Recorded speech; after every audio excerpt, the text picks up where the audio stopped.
प्रणाम। कीट न जाने भृंग को,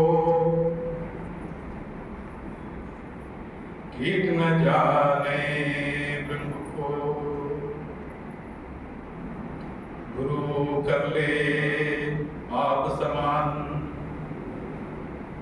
गुरु कर ले आप समान। दंडवत गोविंद गुरु, वंदे अबुजं सो। पहले भये प्रणाम, नमो आगे हो, नमो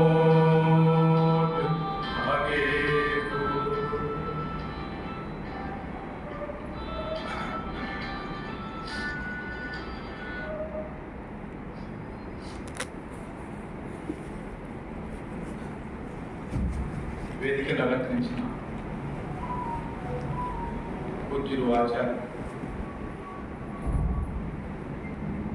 డాక్టర్ జ్యోతిరాణి గారికి వారి చరణిలకు రాధాస్వామి తెలియజేస్తారు.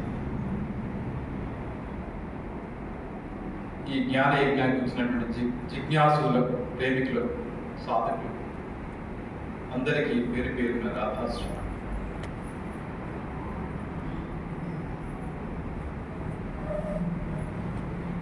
ఎంత చెప్పినా ఎన్ని విన్నా ఈ మనస్సు దానికి రాదు.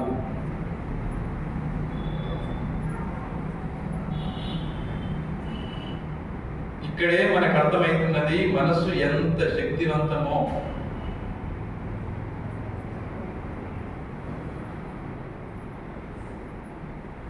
మనకు కావాల్సింది మనసుతోనే పని. ఆ మనస్సు సహకరిస్తేనే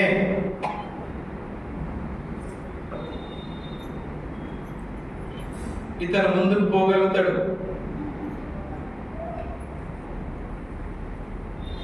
ఉన్నతి సాధించగలుగుతాడు. ఆ మనస్సే సహకరించకపోతే ఇతను చేసేదేం లేదు.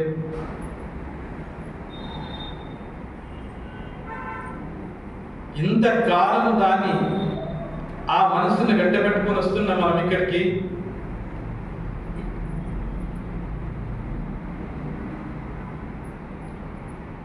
అంత భయంకరమైనటువంటి మనస్సు, చాలా శక్తివంతమైనటువంటి మనస్సు యొక్క ఆధీనంలో మనం జీవితం గడుపుతూ వస్తున్నాం. కాలం గడిచిపోతున్నది కేవలం ఇటువంటి శక్తివంతమైనటువంటి మనస్సు, చంచలమైనటువంటి మనస్సు.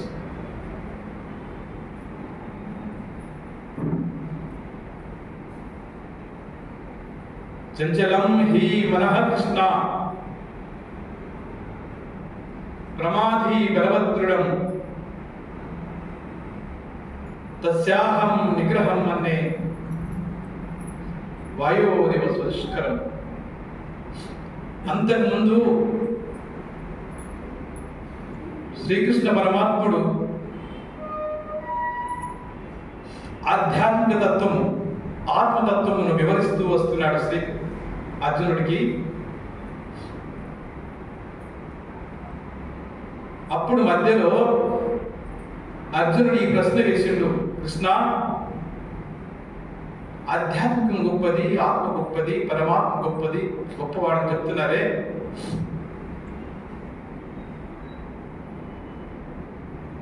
ఈ చంచలమైనటువంటి మనస్సు అత్యంత ప్రమాదంతో కూడుకున్నటువంటి మనస్సు, చాలా శక్తివంతమైనటువంటి ఈ మనస్సు, చాలా దృఢమైనటువంటి మనస్సు, ఇన్ని లక్షణాలు ఉన్నటువంటి మనస్సును దీన్ని నిగ్రహించమంటున్నావు నాకు. అంటే మానవుడికి నిగ్రహించుకో, కంట్రోల్ చెయ్యి ఈ మనస్సును. పదే పదే చెప్తూ వస్తున్నావు కదా, నాకు దాన్ని బాగా గుర్తు చేస్తున్నావు కదా. అంతటి అర్జునుడు అడుగుతున్నాడు, చాలా శక్తిశాలి, చాలా బలశాలి. ఆ అర్జునుడు వేస్తున్నటువంటి ప్రశ్న, ఇటువంటి మనస్సు, చంచలమైన మనస్సు, ప్రమాదంతో కూడుకున్నటువంటి మనస్సు, బలమైనటువంటి మనస్సు, దృఢమైనటువంటి మనస్సు, దీన్ని నిగ్రహించడము అనేది సాధ్యమేనా? మీరు చెప్తూ వెళ్తున్నారు, ఆధ్యాత్మికము సాధించు, ఆధ్యాత్మికము సాధించు, ఆత్మను తెలుసుకో, ఆత్మను తెలుసుకో అని అంటున్నారు. కానీ ఈ మనస్సు సాధిస్తేనే కదా మీరు చెప్పింది నాకు అర్థమవుతుంటది. మనస్సును సాధిస్తేనే కదా నాకు ఆధ్యాత్మికతత్వం అర్థమయ్యేది, ఆత్మతత్వం తెలుసుకునేది. మరి ఇంతటి చంచలమైన మనస్సును ఎలా నేను సాధించుకోవాలి? సాధ్యమయ్యే పనేనా అని అన్నాడు. సాధ్యమయ్యే పనేనా ఇది?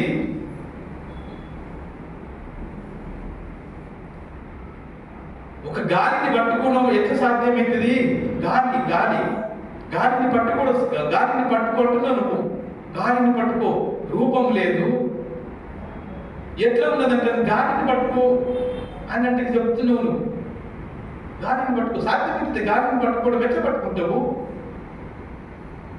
మనసుకు ఒక రూపం లేదు, అది కూడా గాలి స్వరూపంతో ఉన్నది, ఇట్లా ఉంది అని తెలియదు. మనసు అనేది ఉన్నది మాత్రం అనుభవం వస్తుంటది. అటువంటి మనస్సును సాధిస్తేనే కదా ఆధ్యాత్మిక అర్థమవుతుంటది. మీరు అదే మాట చెప్తున్నారు. మీరు కూడా మనసును సాధించు, మనసును సాధించు, మనసును సాధించు. యతో యతో నిశ్చరతి మన చంచలమస్థిరం తతో నియమై తదాత్మన్యవశున్నయత్.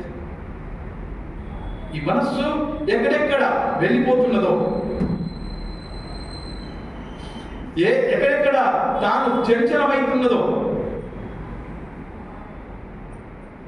ఎక్కడెక్కడ వెళ్ళిపోతున్నదో అంటే ఏ విషయాల మీదకి వెళ్ళిపోతున్నదో, ఏ రూపాల మీదకి వెళ్ళిపోతున్నదో, ఏ వస్తువుల మీదకి వెళ్ళిపోతున్నదో, ఏ పదార్థాల మీదకి మనసు వెళ్ళిపోతున్నదో, ఎక్కడెక్కడ చంచలమైతున్నదో అక్కడ నుంచి దాన్ని మళ్ళీ రిటర్న్ తీసుకురా, వాపస్ తీసుకురా. ఆ మనస్సును నువ్వు గమనించు. దాన్ని నువ్వు గమనించకపోతే మనస్సు ఎడిపోతుందో నీకు తెలియదు, ఎక్కడ తిరుగుతుందో నీకు తెలియదు.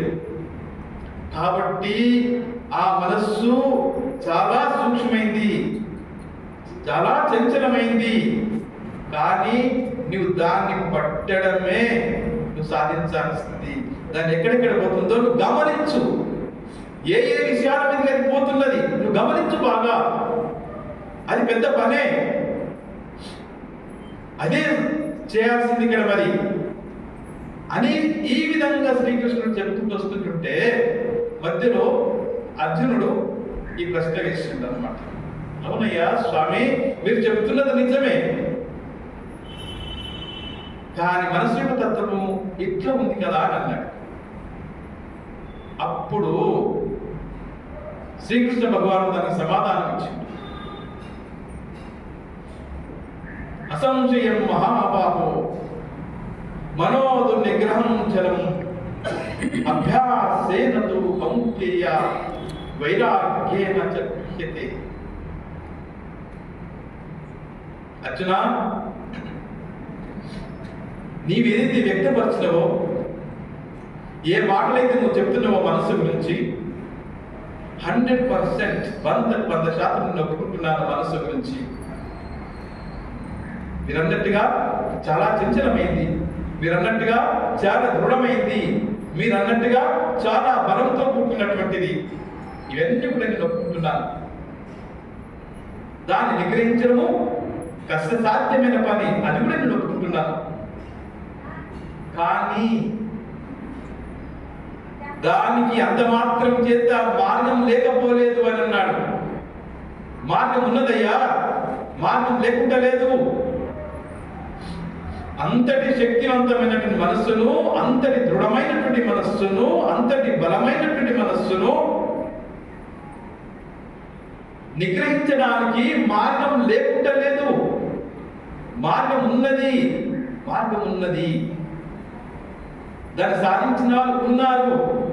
ఎంతో మంది సాధించింది కూడా. ఎట్లా? అభ్యాసేనతు కౌంతేయ, అభ్యాసం చెయ్యు. అభ్యాసం చేయడం, మనసుకు అభ్యాసం కావాలి. నీకు ఈత నేర్చుకునేది ఉన్నది. ఒకటే రోజు ఈత వస్తుందా? నువ్వు నీళ్ళలో పడు, కాలు చేతులు ఆడించు. మొదటి రోజు దగ్గర ఎవరైనా ఉండాలి. నీకు ఈత నేర్పించే వాళ్ళు ఒకరు ఉండాలి. లేకుంటే మునిగిపోతావు, చనిపోతావు. నీవు ఈత నేర్చుకుందామా నీళ్ళలో దొరికితే అట్టే వెళ్ళిపోతావు. ఈత నేర్చుకున్నవాడు అదే నీళ్ళల్లో ఎంత దూరమైనా ఎంతసేపు అయినా నీళ్ళలో తేలుతుంటాడు. ఈత రానివాడు ఆ నీళ్ళలోనే పడినట్టయితే లోపల పడి చనిపోతాడు. అతను తేలుతున్నాడు ఎందుకు? సాధన చేసిండు. అవలీలగా నీళ్ళ పైన ఎంతో సమయం, దాంట్లో గంట 2 గంటలు కూడా నీళ్ళలో ఉంటాడు, కానీ మునిగిపోడు. ఇట్లా అతను సాధన చేసి పదే ఈతకు ప్రాక్టీస్ చేసి ఆ నీళ్ళ మీద పట్టు సాధించిండు. దాంట్లో మునిగిపోకుండా ఎట్లా తేలి ఆడాలా, ఎట్లా కాలు చేతులు ఆడించాలా, వెల్లంకలా పడుకుంటుంటాడు, బోర్లా పడుకుంటుంటాడు, ఈత కొడుతూ మునిగిపోడు. ఆ ప్రకారమే ఆ ఈత పర్ఫెక్షన్ ఎట్లొచ్చింది? సాధన చేత నిరంతర ప్రయత్నం చేయడం వలన అతనికి ఆ ఈత వచ్చింది. ఆ ఈత రావడం వలన నీళ్ళల్లో మునిగిపోవడం లేదు. ఒక కారు డ్రైవింగ్ కావాలన్నా ఒక్కరోజు ఈత రాదు, ఒక్కరోజు కారు డ్రైవింగ్ రాదు కదా. ఓపెన్ ప్లేస్ లో వెళ్ళి ముందు తాను స్వయంగా నిర్జన ప్రదేశం పోవాలి, అక్కడ ప్రాక్టీస్ చేసుకోవాలి. ఆ తర్వాత కొద్దిగా తనకు తాను ఆత్మవిశ్వాసం వచ్చిన తర్వాత, సెల్ఫ్ కాన్ఫిడెన్స్ వచ్చిన తర్వాత ట్రాఫిక్ లోకి వస్తుంటాడు మెల్లగా. అట్లా కొన్ని రోజులు ప్రాక్టీస్ అయిన తర్వాత అతనికి ఆ డ్రైవింగ్ భయం పోతుంది. ఎందుకు? ఎప్పుడు పోతుంది భయము? పర్ఫెక్షన్ వచ్చిన తర్వాత. ఇంకా నా డ్రైవింగ్ పర్ఫెక్ట్ గా ఉంది, నాకు ప్రమాదం ఉండదు, ఎదురుగా వచ్చే వాళ్ళకి ఎవరికి కూడా ప్రమాదం జరగదు. అంతటి కాన్ఫిడెన్స్ వచ్చినాక ఎంత దూరమైన ప్రయాణం చేయగలుగుతాడు డ్రైవింగ్ చేస్తూ. అది ఎట్లా సాధ్యమైంది? నిరంతర సాధన చేయడం వలన.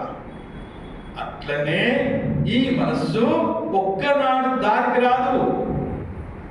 అంత శక్తివంతమైనటువంటి ప్రపంచం లోపల ఏ పనైనా కూడా సాధనతోనే సాధ్యమవుతున్నది. ఏ పని తీసుకో, అది సాధనతోనే, ప్రయత్నంతోనే. నిరంతర ప్రయత్నం. ఒక పూట కాదు, నిరంతర ప్రయత్నం చేయడం వలన అది సాధ్యమవుతున్నది. అట్లా ఈ మనస్సు చాలా చంచలమైంది. అందుకని మహనీయులు ఏం చేసిందంటే బాహ్యంగా కూడా ఈ మనస్సును బలహీనపరచడానికి విషయాలతోని దూరంగా ఉంచండి. విషయాలతోని దూరం అంటే బ్రహ్మచర్యం పాటించండి. బయట చూడకుండా, అంటే చూసినా కూడా చూడకుండా ఉండాలా. బయటి విషయం దృశ్యంగా తీసుకోకూడదు. చూడు, నేత్రాలు ఉన్నాయి, చూడు, అన్ని చూడు, కానీ దాని లోపల తీసుకోకు. అన్ని విను, కానీ దాని లోపల తీసుకోకు. లోపల తీసుకుంటేనే ప్రమాదం. చూసి అక్కడే వదిలిపెట్టు, విని అక్కడే వదిలిపెట్టు. ఈ రకంగా ఉండాలి. అది జరగాలంటే సాధన కావాలి. ఒకవేళ సాధన లేకపోతే చూసినట్టే లోపల తీసుకుంటాడు. సుందరమైనటువంటి ఒక రూపాన్ని చూసిండు, అది లోపల తీసుకుంటుంటాడు, దాన్ని మననం చేస్తుంటాడు, అది విషయం పెరుగుతుంటుంది, అక్కడ చిక్కుపడిపోతుంటాడు ఇతడు. అట్లా కాకుండా ఒక దృశ్యం చూసిన వారంటే దాన్ని వదిలిపెట్టేసాడు. మరుక్షణమే వదిలిపెట్టు. ఒక విషయం విన్నావు అంటే మరుక్షణమే వదిలిపెట్టు, విను, వదిలిపెట్టుకోరు. ఇట్లా ఈ మనస్సును బలహీనం చేయడానికి ఈ విషయాలను అందించకూడదు. దృశ్యంతో తీసుకున్నవి, శ్రవణంతో తీసుకున్నవి, వాక్కుతో తీసుకున్నవి, ఆహారం కూడా అధిక కారము, అధిక ఉప్పు, అధిక మసాలా ఇవన్నీ తీసుకుంటే ఈ మనసుకు చంచలము, మొదలే ప్రమాదంతో కూడుకున్నటువంటి దాని సహజ లక్షణాలు అవి. మనసుకు సహజ లక్షణాలు, దానికి బై బర్త్ వచ్చినాయి ఆ లక్షణాలు. దానికి తోడు మనము ఈ మసాలాలతో పుట్టినటువంటి భోజనం పెట్టుకొని దాన్ని తినిపిస్తుంటుంటే అది ఇంకా చంచలమైపోతుంటుంది.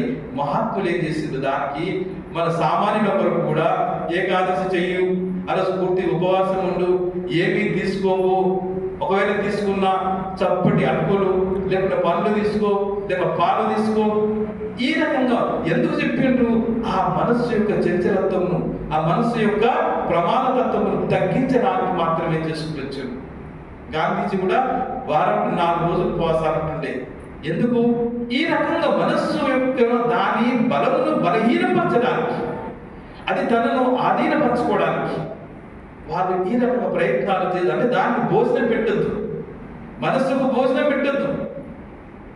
దృశ్యంతో భోజనం పెడుతున్నాం, శ్రవణంతో భోజనం పెడుతున్నాం, స్పర్శతో భోజనం పెడుతున్నాం, తిండితో భోజనం పెడుతున్నాం, మనస్సుకు పెడుతున్నాము. మటన్, చికెన్ అవి మొదలే రాక్షస తత్వంతో కూడుకున్నటువంటి మత్తు పదార్థాలు, మాంసాహారం, గురుట్లు కూడా శాకాహారం కింది అని ఏదో రకంగా వాళ్ళు చెప్తున్నారు ప్రాపంచికులు. దాన్ని వీళ్ళు తీసుకుంటున్నారు. ఈ రకంగా ఇవన్నీ కలుషితమైనటువంటివి, ప్రమాదంతో కూడినటువంటి ఆహారం ఎవరికి పెడుతున్నావు? నువ్వు మనస్సుకు పెడుతున్నావు, శరీరం కాదు.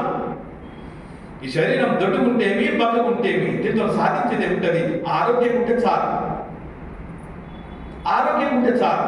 కావలసింది ఆరోగ్యం ఉన్నమా లేదా అదొకటే చూసుకోవాలి తప్ప దొడ్డుగా సాధించేది ఏమిటది? బతుకై పోగొట్టుకున్నది ఏమిటది? మనకు నష్టం ఏమిటి? ఇంతకు ఏం నష్టం? ఏమి లేదు. ఆరోగ్యం ఉందా లేదా? దీనికంటే శక్తివంతమైంది మనస్సు. అది సూక్ష్మ శరీరం, ఇది స్థూల శరీరం. సూక్ష్మ శరీరం కూడా మనము పరిపూర్ణమైన ఆరోగ్యంగా ఉంచుకోవాలి. అది ఆరోగ్యం ఉంటేనే ఇతను ఆధ్యాత్మికుల ముందు పోగలుగుతాడు. మనస్సు రోగిగా మారిందనుకో, ఏమిటి రోగాలు? అవి కామ, క్రోధ, లోభం, మోహం, ఇవన్నీ రోగాలు. దానికి అంటినటువంటి భయంకరమైన రోగాలు. ఆ రోగాల నుంచి దానికి ట్రీట్మెంట్ ఎట్లా చేయాలి? మరి ఇన్ని రోగాలతో కూడుకున్నటువంటి మనస్సు, బలహీనపడ్డటువంటి మనస్సు, రోగం ఉన్న తర్వాత ఆ మనస్సు బలహీనపడుతుంటది. రోగి ఈ స్థూలమైన శరీరం కూడా రోగిగా మారిందనుకో, దీంతో ఏం చేస్తావు? నువ్వు ఏం సాధిస్తావు? ఏ పని చేస్తావు? అట్లనే మనసుకు కూడా కామం అనేది ఒక రోగం, క్రోధం అనేది ఒక రోగం, లోభం అనేది ఒక రోగం, మోహం అనే రోగం. ఇవన్నీ రోగాలు, భయంకరమైన వ్యాధులు. ఈ వ్యాధులు మనస్సుకు అంటుకున్నాయి. ఇటువంటి రోగిష్టి మనస్సు, కోరికలతో కూడుకున్నటువంటి రోగిష్టి మనస్సు ఆధ్యాత్మిక ముందు పోవాలంటే సాధ్యపడుతుందా? ముందు పోగలుగుతుంది? ఇది పోలేదు. కాబట్టి ఇది సంపూర్ణమైన ఆరోగ్యం కావాలంటే ఈ రోగాలు దూరం కావాలి. కామము, క్రోధము, లోభము, మోహము, ఇవన్నీ భయంకరమైన రోగాలు మనస్సుకునేవి. అనాది వస్తున్నాయి, మనస్సుతో పాటు వస్తున్నాయి. కాబట్టి మనస్సు మన సాధన ముందుకెందుకు వెళ్ళలేకపోతున్నాము? కారణం ఏమిటిదంటే దీనికి ఉన్న ఈ రోగిష్టి మనస్సును మనం వెంట పెట్టుకొని తిరుగుతున్నాము. దాన్ని తొలగించడానికి ప్రయత్నము జరుగుతులేదు. నిరంతర సాధనతో మాత్రమైంది. నిరంతర అభ్యాసేన కౌంతేయ వైరాగ్యేన చక్రిష్యతే అని అన్నాడు. దాని మంత్రం ఇది ఒకటి చెప్పిన పరమాత్మ. ఒకటి, నిరంతర సాధన చెయ్యి, తప్పకుండా నీ స్వాధీనమైంది అన్నాడు. తప్పకుండా, నో డౌట్ అన్నాడు. No doubt. దానికి మనస్సును సాధించడమే మనిషి చేసేటటువంటి విజయం. మనసును సాధించుకోవడమే. దానికి ఒకటి సాధన, రెండవది బయట చూడడం. ఏముంటది బయట విషయాలు ఏంటిది? బయట దృశ్యాలు ఏంటి? బయట తిండి, రకరకాల భోజనాలు ఏంటిది? ఇవన్నీ కూడా ఈ చంచలమైన మనస్సుకు ఇంకా చంచలం చేసి కూర్చుండి మనము ముందుకు పోలేకపోతున్నాం అనేది ఆధ్యాత్మికంగా బాధపడుతున్నాం మళ్ళీ మనమే. ఒకటా శ్రద్ధ ఉన్నది, శ్రద్ధ ఉండి పట్టిన ఇక్కడికి వస్తున్నాం. శ్రద్ధ లేకుండా మనం ఎందుకు వస్తుంది? పరమాత్మని తెలుసుకోవాలి, పరమాత్మని పొందాలి, మన మనసును సాధించాలి. ఇవన్నీ మనకు అర్థమవుతున్నాయి. కానీ మనకు ఏ మనసుతోనైతే పని తీసుకున్నదో దానికే ఈ వికృతమైనటువంటి 5 జ్ఞానేంద్రియాల ద్వారా సేకరించినటువంటి ఆహారం దానికి మేపుకొస్తున్నాం. అది తిని మరీ బలవంతమవుతుంది, మరీ శక్తివంతమవుతుంది, మరీ పిచ్చిదైపోతున్నది, మరీ చంచలమైపోతున్నది. కాబట్టి బయట నుంచి అందించే ఆహారము సాత్వికమైనటువంటి ఆహారం అందించాలి. దానికి చూస్తే మంచి చూపు చూడు, వింటే మంచి మాట విను, మాట్లాడితే మంచి మాట మాట్లాడు, ఆలోచన చేస్తే మంచి ఆలోచన చెయ్యు. ఇది సాత్వికమైనటువంటి భోజనం దానికి అందించాలి మనసుకు. 5 జ్ఞానేంద్రియాల ద్వారా సేకరించిన ప్రతి విషయం కూడా సాత్వికంగా ఉండాలి. అట్లాంటి భోజనం ఈ మనసుకు అందించాలి.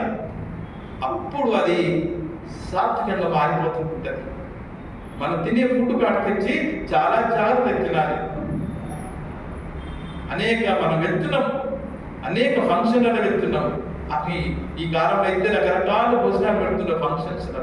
జిగోలుకి అలవాటు పడి ప్రతి ఒక్కటి తిని, అందుకని ఎవ్వరు కూడా భగవంతుడికి చాలా దూరమైపోతున్నారు. ఇలాంటి భోజనాలు చేసుకుంటా పొట్టలు పెరిగిపోతున్నాయి, బరువు పెరిగిపోతున్నది. ఈ నాలుక రుచుకోలు పరమాత్మ తత్వంకు ఎంతో దూరం అయిపోతున్నాం. ఇవన్నీ కూడా మనం ఈ విషయంకి వస్తే అందుకనే మహాత్ములు యుక్తాహార విహారస్య యుక్త చేష్టస్య కరకుసుని అన్నాడు శ్రీకృష్ణ పరమాత్మ. అయ్యా, దీనికి ఆహారం కూడా ఎట్లాంటిది ఉండాలంటే పరమ సాత్వికమైన ఆహారం తీసుకోవాలి అన్నాడు.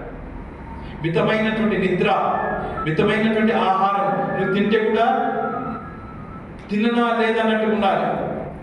తిన్ననా లేదా అట్లా ఉండాలి నీ భోజనం. పూర్తిగా కడుపు బరువయ్యేంత వరకు తినకూడదు. సాధకులు తినద్దు, వేరే వాళ్ళు తినని సంసారికులు ఎంత తింటే మనకేం చేసేది ఉన్నది? వాడు తినేది ఉన్నది, పడుకునేది ఉన్నది, అంతే. కానీ సాధకుడు అట్లా కాదు.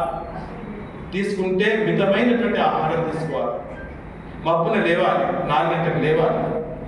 మితమైనటువంటి నిద్ర, మితమైనటువంటి ఆహారం, మితమైనటువంటి పనులు. అధికమైనటువంటి వ్యవహారం పెట్టుకోకూడదు మానవుడు. అధికమైన పనులు పెట్టుకోవద్దు.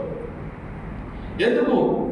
నీకు వచ్చేదేమున్న దాంతో నీకు విడిచిపెట్టిపోయేది. ఏదైనా కూడా మితంలో ఉండాలా. నీ పనులు మితం, నీ వ్యవహారం మితం, నీ నిద్ర మితం, నీ ఆహారం కూడా మితం, అన్ని ఒక లిమిట్స్ లో ఉండాలా. ఇవన్నీ చేసుకుంటూ మనసును సాధించేది మనకు. ఈ మనసును సాధించినంత వరకు ఏం చేయలేము. ఎన్ని విన్నా మనకు ఎటువంటి ఉపయోగం జరగదు, ఎటువంటి మేలు జరగదు. అసం యథాత్మనాయో దుష్ప్రాప్య ఇతిమే మతి అని అన్నాడు. ఇది శ్రీకృష్ణ భావం. అసం యథాత్మనాయో దుష్ప్రాప్య ఇతిమే మతి. అర్జున, ఎంతవరకైతే ఈ మనస్సును సాధించుకోలేవో, ఎంతవరకైతే ఈ మనస్సును స్వాధీనపరచుకోలేవో, ఎంతవరకైతే ఈ మనస్సును నీ వశం చేసుకోలేవో యోగం గురించి మాట్లాడడం మానుకోని అన్నాడు. యోగం గురించి ఆలోచించడం మానుకో. యోగం సాధ్యమే కాదు. ఈ మనస్సును నీ వశం చేసుకున్నంత వరకు యోగం మాటనేది ఇక్కడ. యోగం సాధించాలనుకుంటే మనస్సును వశం చేసుకునేంత వరకు తప్పనే తప్ప. వశాత్మనాపి ఎంత మనస్సును వశం చేసుకొని ప్రయత్నం చేయి. మనస్సును చంచలంగా ఉంచి ప్రయత్నం చేస్తే ఎట్లా? మనస్సును చంచలంగా ఉంచి ప్రయత్నం చేస్తుంటే ఎట్లా? మనస్సును నిశ్చలం చేసి ప్రయత్నం చేయాలా? మనస్సును ఎక్కడో వదిలిపెట్టి ప్రయత్నం చేస్తున్నట్టు ఎట్లా? మనస్సు నీ దగ్గర ఉన్నదా ప్రయత్నం చేసేటప్పుడు? మనసు బయట ఉన్నదా? మనసుని ఎక్కడ నుంచి ప్రయత్నం చేస్తున్నావు? అది ఎక్కడ ఉన్నది ఇంతకు? మనస్సును బయటికి వదిలిపెట్టి, మనసుని గాలి వదిలిపెట్టి ప్రయత్నం చేస్తే అసలైన వస్తువే బయట ఉన్నది.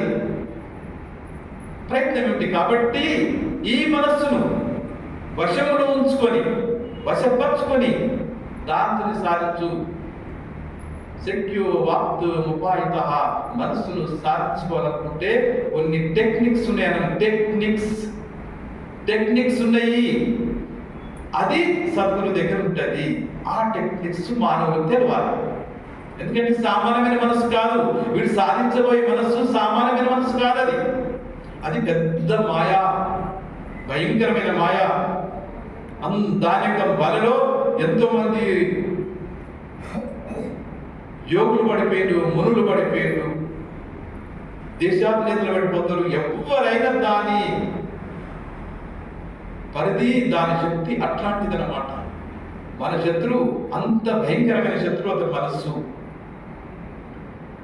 అయితే ఆ టెక్నిక్స్ చెప్పడానికే సద్గురు ఉంటాడు అని అన్నాడు. ఆయన దగ్గరికి వెళ్ళి ఆయనకి చెప్తాడు. ఒట్టిగా మాత్రం వశం కానే కాదు, అది ఎవరికి సాధ్యం కాదు. మనస్సు గురించి పరమాత్మ చెప్పాడు. అయితే మళ్ళీ ఇక్కడ అర్జునుడు ఒక ప్రశ్న వేసిండు. స్వామి, మరి ఇంత దాని గురించి చెప్తున్నావు, మనస్సు గురించి మళ్ళా అయతే శ్రద్ధయోపేతో యోగాచలిత మానస అప్రాప్య యోగ సంసిద్ధిం కాం గతిం కృష్ణ గచ్చతి. అయతి శ్రద్ధయోపేతో యోగాచలిత మానస అప్రాప్య యోగ సంసిద్ధిం కాం గతిం కృష్ణ గచ్చతి. కృష్ణ, నువ్వు చెప్తుంటుంటే నాకు చాలా ఆశ్చర్యం అనిపిస్తున్నది. చాలా మంది మానవులకు చాలా శ్రద్ధ ఉంటుంది నీ మీద. యోగము సాధించాలనేటువంటి శ్రద్ధ గల వాళ్ళు చాలా మంది ఉంటారు. ప్రయత్నం చేస్తున్న వాళ్ళు ఉంటారు. కానీ వారికి మనసు సహకరించదు కదా. మరి శ్రద్ధగా ఉన్నది, నీ మీద ప్రేమ ఉన్నది, నిన్ను సాధించాలని అనుకుంటున్నారు. అనేక సంవత్సరాలు సత్సంగాలు వింటూనే వస్తుంటారు, గురువు దర్శనం చేసుకుంటూనే ఉంటుంటారు, వచనాలు ఎంతో ప్రేమతో వింటుంటారు. ఇవన్నీ జరుగుతున్నాయి, సాధన కూడా జరుగుతున్నది, ప్రయత్నం చేస్తూనే ఉన్నాడు సాధకుడు పాపం. కానీ మనస్సు స్థిరపడడం లేదు, మనస్సు నిలబడటం లేదు.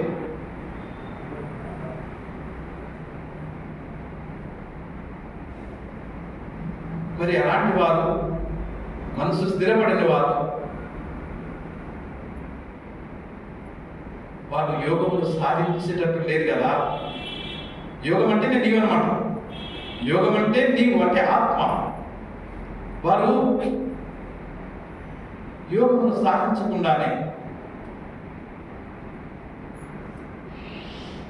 ఈ శరీరం విడిచిపెట్టిపోయే పరిస్థితి వస్తున్నది కదా. యోగం సాధించకుండానే, మనసును సాధించకుండానే, నిన్ను తెలుసుకోకుండానే, పాపం చాలా శ్రద్ధతో కూడుకున్న వాళ్ళే. శ్రద్ధ ఉంటే కదా ఇక్కడికి ఇంతమంది వస్తున్నాం మనం. కానీ ఏమి సాధించుకోకుండానే ఈ శరీరం విడిచిపెట్టే పరిస్థితి వస్తున్నది సాధకులకు. వారి గట్టి ఏమిటిది ముందట అని అన్నాడు. వారి గట్టి ఏమిటి ముందట, వారి గట్టి ఏమిటిది? ఏమైతుంది మన ఇద్దరు? నిన్న సాధించకపోయా అంటే యోగమును సాధించకపోయా.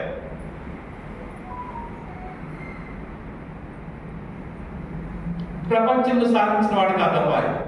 నీ కొరకు ప్రపంచం కూడా సాధించలేదు. ఇక్కడ పెద్ద పెద్ద భవనాలు కట్టలేదు, ధనం సంపాదించలేదు, ఎలాంటి ప్రాపర్టీ చేయలేదు, ఎలాంటి మాంసాహారం తీసుకోలేదు, మత్తు పదార్థాలు తీసుకోలేదు. నీ కొరకు ఇవన్నీ పాటిస్తూ వస్తున్నాడు ఆయన. శ్రద్ధ కూడా ఉన్నది, ఇవన్నీ పాటిస్తూ కూడా వస్తున్నాడు. ఇటు ఈ ప్రపంచము అనుభవించిన వాడు కాకపోయే, నిన్ను పొందిన వాడు కాకపోయే.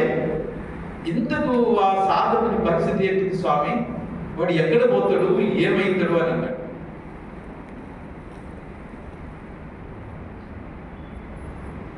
అంటే పరమాత్మ అన్నాడు, ఎందుకంటే శ్రీకృష్ణ జన్మాష్టమి రోజు దీని గురించి కొంత వివరణ చేయాల్సి ఉంటుంది. పార్థ పార్థ నైవేహ నాముత్ర వినాశాస్తస్య విద్యతే నహి కళ్యాణముత్కచ్చి దుర్గత్యం తాత గచ్చతి అంటాడు. అర్జున, ఈ సాధకులకు వాళ్ళ గురించి నాకు తెలుసు పాపం.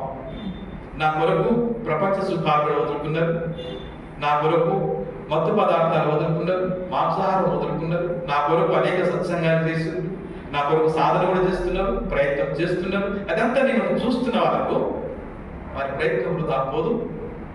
వారు చేస్తున్నటువంటి ప్రతి చిన్న ప్రయత్నం ఏది కూడా వృధా పోదు. పాపం వారు మంచివారు, ప్రేమికులు, కాకపోతే వారి మనసు సహకరించలేదు.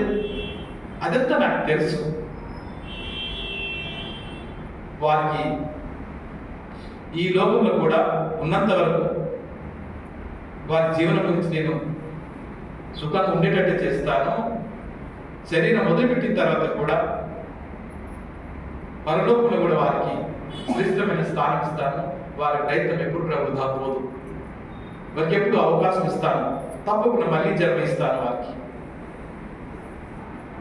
అవసరమైతే మంచి యోగుల యొక్క సన్నిధానంలో వారు జన్మించేటట్టు కూడా చేస్తాను. మంచి యోగులు ఉన్నటువంటి మహనీయుల యొక్క సంపర్కంలో ఉండేటట్టు వచ్చే జన్మకు మరి వారికి అవకాశం ఇచ్చుకుంటూ వస్తాను. సాధకులే వారు, సాధకులే, ప్రయత్నశీలులే, అభ్యాసం నిరంతర అభ్యాసం చేస్తున్నారు. మనసు సాధించకపోవడం వలన ఆ జన్మల వాళ్ళు ఫెయిల్యూర్ అయినారు. ఆధ్యాత్మికంలో ఫెయిల్ అయినటువంటి విద్యార్థులు అన్నమాట. భగవంతుని సాధించని వాళ్ళందరూ కూడా ఆధ్యాత్మికంగా ఫెయిల్డ్ స్టూడెంట్స్, ఫెయిల్, అనుత్తీర్ణులైన వారు. అలాంటి వారికి నేను హామీస్తున్నా వాళ్ళు ఏం చింత చేసుకోకుంటారు, ఏం వారికి కావాలి. నా కొరకు వాళ్ళు జీవితకాలం అంతా స్పెండ్ చేసిండ్రు. నా కొరకు వాళ్ళు అనేకమైనటువంటి త్యాగం చేసుకుంటూ వచ్చిన జీవితంలో కూడా అదంతా నేను అవన్నీ దగ్గర తీసుకుంటాను. మళ్ళీ వారికి అవకాశం ఇచ్చి అవకాశం ఇచ్చి ఈ యోగమును సాధించుకొని నన్ను పొందడానికి, నా లోపల చేరడానికి, కలిసిపోవడానికి అవకాశం ఇస్తానని తాను చక్కటి సమాధానం ఇచ్చింది. కాబట్టి మనమందరం కూడా చేయాల్సిందంటే మన వంతు ప్రయత్నం చేస్తూ పోవాలి.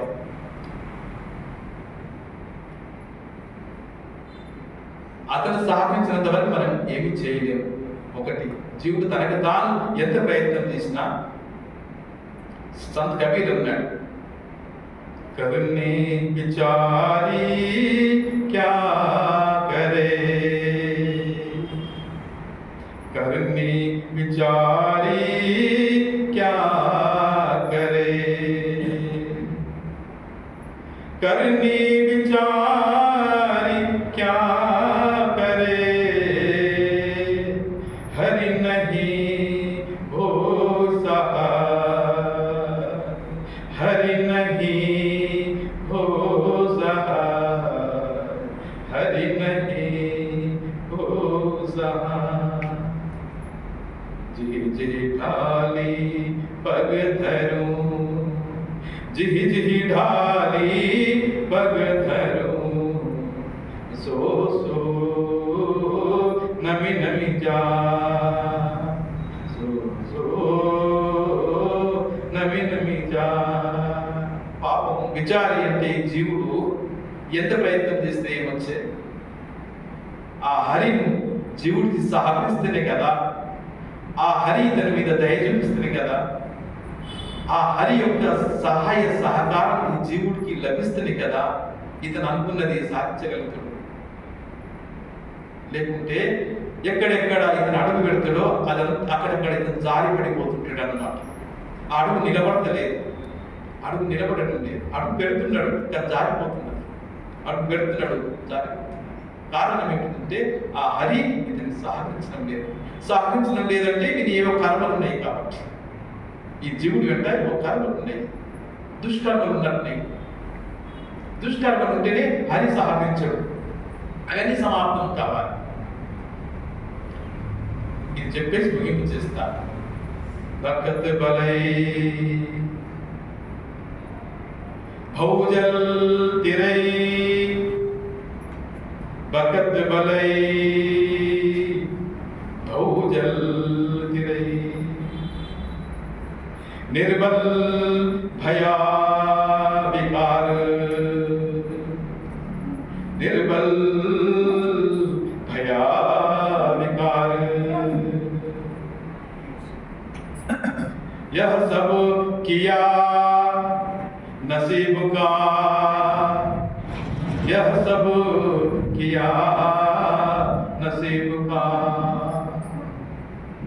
यह सब किया नसीब का रह निश्चय निर्धार रह निश्चय निर्धार ఇట్లాంటి సమయం వస్తుంది ఒక్కొక్క జీవుడికి అంటే సంత కబీర్ ఒక్కొక్క జీవుడికి భాగ్యవశాలు ఒక్కొక్క జీవుడికి మనమందరం ప్రయత్నశీలుడమే సాధకులమే ఒక సమయం ఇట్లా వస్తుంది శక్తివంతమైనటువంటి సమయం వస్తుంది శక్తివంతమైనటువంటి సమయం ఆ సమయము రాగానే జీవుడు ఈ భవసాగరంలో దాటిపోయేటంత శక్తివంతమైన సమయం జీవుడికి వస్తుంది కదా బకత్ బలై భౌజల్ తిరై ఈ భవసాగరం దాటిపోయేటంత ఒక శక్తివంతమైనటువంటి బలమైనటువంటి సమయము అతనికి ఆసనమైంది ఒకానొక సమయం వస్తుంది అట్లా ఆ సమయం రాగానే ఇతనిలో ఉన్నటువంటి వికారాలన్నీ కూడా తనకు తాను తొలగిపోతుంటాయి అన్నాడు తనకు తాను తొలగిపోతుంటాయి ఆ సమయం అటు వచ్చింది ఎన్ని వికారాలున్నా కూడా ఎన్ని దుర్గుణాలున్నా కూడా అన్ని తనకు తానుగా కొద్ది మాత్రం ప్రయత్నంతోనే తనకు తానుగా వెళ్ళిపోతుంటాయి అన్ని ఖాళీ చేసి వెళ్ళిపోతుంటాయి సమయం అంత శక్తివంతమైన సమయము వచ్చింది దేవుడికి అది రాగానే ఇదంతా ఎవరు